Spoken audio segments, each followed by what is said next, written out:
오늘 아침 배우자와 어떤 대화를 나누셨나요? 혹시 마주 앉아 식사를 하면서도 각자의 스마트폰만 바라보거나 의미 없는 날씨 이야기로 서둘러 자리를 뜨진 않으셨나요? 40대와 50대, 인생의 절반을 지나온 이 시기에 우리를 가장 괴롭게 하는 것은 경제적인 결핍도, 건강의 신호도 아닙니다. 바로 가장 가깝다고 믿었던 사람에게 느끼는 지독한 낯설음이죠. 나는 왜 하필 이 사람을 선택했을까? 이 질문은 당신의 실패를 증명하는 부끄러운 고백이 아닙니다. 사실 우리 모두는 어떤 면에서 반드시 잘못된 사람과 결혼하게 되어 있습니다. 우리가 고통스러운 이유는 선택이 틀려서가 아니라 사랑이라는 감정에 대해 너무나 위험하고 낙관적인 기대를 품었기 때문일지도 모릅니다.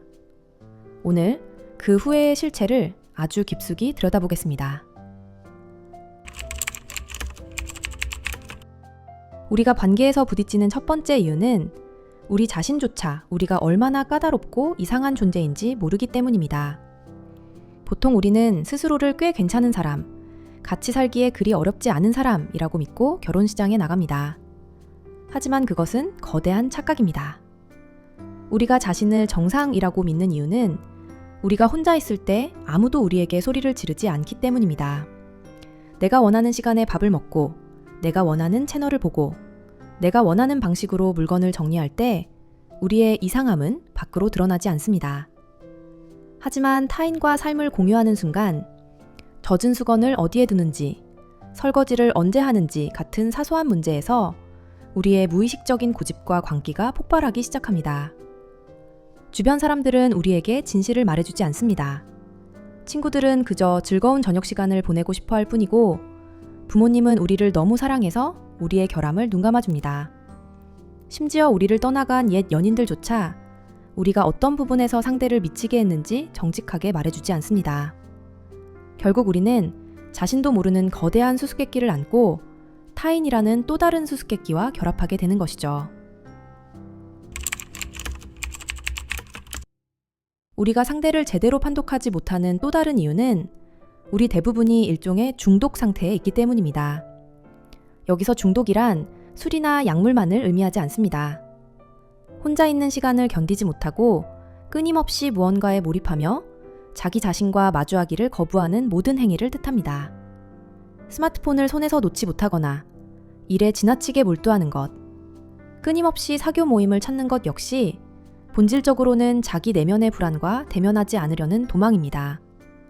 자기 자신을 모르는 사람은 타인을 제대로 사랑할 수 없습니다. 하지만 현대의 수많은 기술과 오락거리들은 우리가 단 10분도 자신과 대화하지 못하게 방해합니다. 이러한 자기 소외 상태에서 내린 결정이 완벽하기를 바라는 것은 무리일 수밖에 없습니다.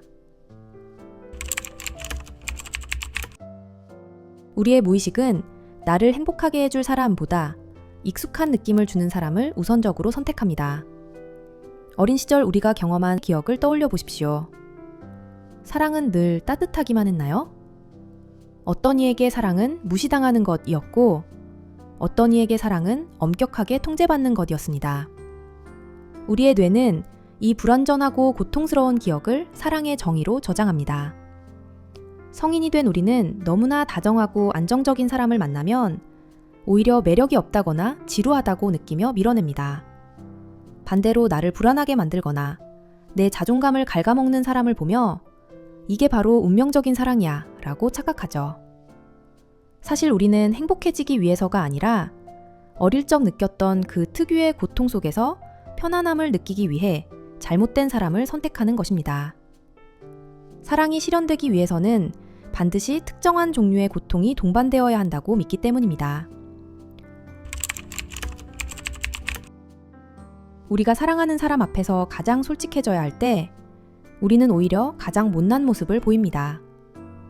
나는 지금 당신이 필요해요. 나는 지금 당신 앞에서 아이처럼 연약해요. 라고 말하는 것은 너무나 두려운 일이기 때문입니다. 이 공포 때문에 우리는 두 가지 잘못된 반응을 보입니다. 첫 번째는 안다라는 애착입니다. 나를 아직 사랑해? 라고 묻는 대신 상대가 10분 늦은 것이나 쓰레기 봉투를 내놓지 않은 것을 비난하며 권위적으로 굽니다. 두 번째는 회피하는 애착입니다. 상대가 가장 필요할 때 오히려 나 바빠, 신경 꺼 라며 벽을 칩니다. 이 두 반응 모두 나를 좀 봐줘요 라는 간절한 질문을 숨기기 위한 서툰 가면일 뿐입니다. 우리는 어른의 몸을 하고 있지만 사랑 앞에서는 누구나 부모를 찾는 어린아이와 같습니다. 이 사실을 인정하지 못할 때 관계는 끝없는 비난의 순환에 빠지게 됩니다. 정신분석학자 멜라니 클라인은 아이가 세상을 배우는 과정을 이렇게 설명했습니다. 갓 태어난 아이는 엄마를 나를 먹여주는 좋은 엄마와 나를 배고프게 내버려두는 나쁜 엄마로 분리해서 생각합니다. 성숙함이란 이 좋은 엄마와 나쁜 엄마가 결국 동일한 한 사람이라는 사실을 받아들이는 것입니다. 하지만 우리는 배우자를 대할 때 여전히 어린아이처럼 굽니다. 나를 기쁘게 할 때는 천사였다가 나를 실망시키는 순간 악마로 규정해버리죠. 누구에게나 영웅과 죄인은 공존합니다. 진정한 사랑은 상대의 강점을 숭배하는 것이 아니라 상대의 결함과 약점을 너그럽게 해석해주는 능력입니다. 상대가 나를 화나게 할 때 그가 나쁜 사람이라서가 아니라 그의 안에 어떤 상처가 그를 이렇게 행동하게 만들었을까를 먼저 고민하는 자비로운 해석가가 되어야 합니다. 우리는 흔히 사랑을 감정이라고 생각하지만 사랑은 사실 평생을 걸쳐 익혀야 하는 기술입니다. 특히 가장 중요한 기술은 상대에게 나를 잘 가르치는 교육자의 기술입니다. 많은 이들이 사랑하는 사람이라면 말하지 않아도 내 마음을 읽어야 한다고 믿습니다. 그래서 상대가 내 기분을 모를 때 입을 닫아버리는 토라짐을 선택하죠. 하지만 아무리 사랑해도 말하지 않으면 절대 알 수 없습니다. 화가 났을 때 소리를 지르거나 비난하는 대신 내가 왜 상처받았는지 상대가 받아들일 수 있도록 차분하게 설명해야 합니다.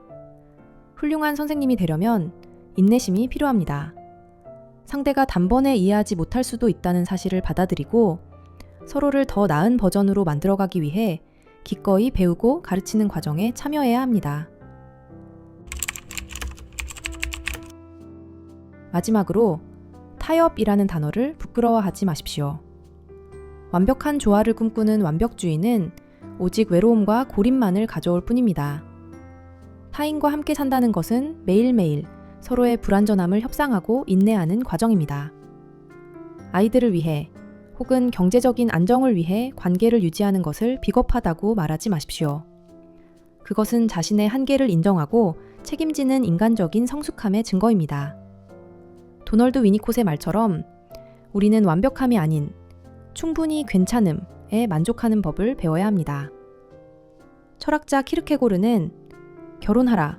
그러면 후회할 것이다. 결혼하지 마라. 그래도 후회할 것이다. 라고 했습니다. 어떤 길을 가든 인간에게 후회는 피할 수 없는 운명입니다.